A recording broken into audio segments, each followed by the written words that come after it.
एक घने जंगल में एक छोटी सी चिड़िया टूनी रहती थी। कुछ वक्त पहले ही उसका पति इस दुनिया को छोड़कर चला गया। वो अपने घोंसले में अपने अंडों के साथ रहती थी। बहुत वक्त तक उस जंगल में बारिश नहीं हो रही थी। पशु पक्षियाँ बहुत परेशान थे।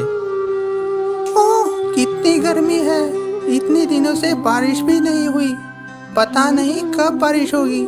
खाने को एक दाना नहीं था, पीने को पानी नहीं था।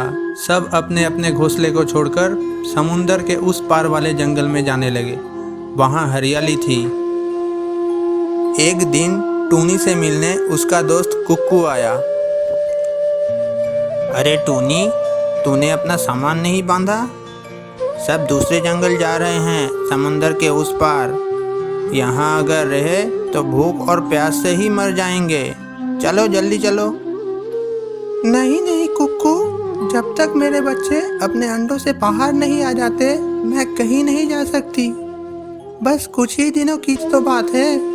तुम जाओ, मैं आ जाऊंगी। ठीक है, तुम्हारी मर्जी, पर जल्दी आ जाना। हम सब पक्षियों ने मिलकर एक बड़ी सी नाव बनाई है समुंदर पार करने के लिए। अच्छा, अब मैं चलता हूँ, फिर मिलेंगे। सब उस बड़ी सी नाव में बैठकर दूसरे जंगल चले गए। पूरा जंगल खाली हो गया। कुछ दिनों बाद टूनी के बच्चे अपने अंडों से बाहर आ गए। टूनी दूसरे जंगल जाने के लिए समुंदर किनारे आ गई। अरे, इस जंगल में तो कोई भी नहीं है। मैं इतनी बड़ी नाव अकेले नहीं बना सकती। इतना बड़ा समुंदर है, मैं अपने बच्चों के साथ उड़कर भी नहीं पार कर सकती। टूनी ने इतने दिनों से कुछ भी नहीं खाया था। वो बहुत कमज़ोर हो गई थी। तभी आसमान में एक उड़ती हुई चीज़ नज़र आई।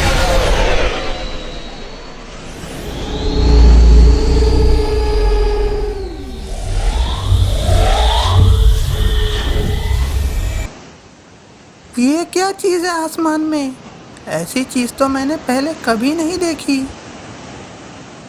वो दूसरी दुनिया से आया हुआ एक एलियन का स्पेसशिप था। वो स्पेसशिप टूनी चिड़िया के पास आकर रुका।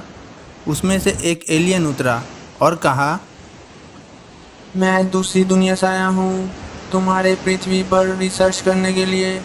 क्या तुम मेरी मदद कर सकती हो? हाँ, ज़रूर करती, पर इस जंगल में सूखा पड़ा है। खाने पीने के लिए कुछ भी नहीं है। सब पशु पक्षियाँ समुंदर के उस पार वाले जंगल में चले गए। मैं यहाँ अकेली रह गई हूँ। मुझे बहुत तेज़ भूख भी लगी है और मैं उस पार भी नहीं जा सकती। मैं पास वाले जंगल में उतरा था। वहाँ से मैंने कुछ भोजन और पानी ले लिया है। वो मैं तुम्हें दे देता हूँ। तुम्हारा बहुत बहुत धन्यवाद। तुम्हें क्या जानना है हमारी पृथ्वी के बारे में? तुम अपने बच्चों को लेकर मेरे स्पेसशिप में बैठ जाओ। मैं तुम्हें समंदर के उस पार वाले जंगल में छोड़ देता हूँ। तुम मुझे रास्ते में सारी जानकारियाँ दे देना। अब हम अच्छे दोस्त हैं। टूनी को एलियन ने कुछ ही घंटों में समुंदर पार करवा दिया। वो दोनों बहुत अच्छे दोस्त हो गए। फिर एलियन दुनिया की सारी जानकारियाँ लेकर अपनी दुनिया में वापस चला गया।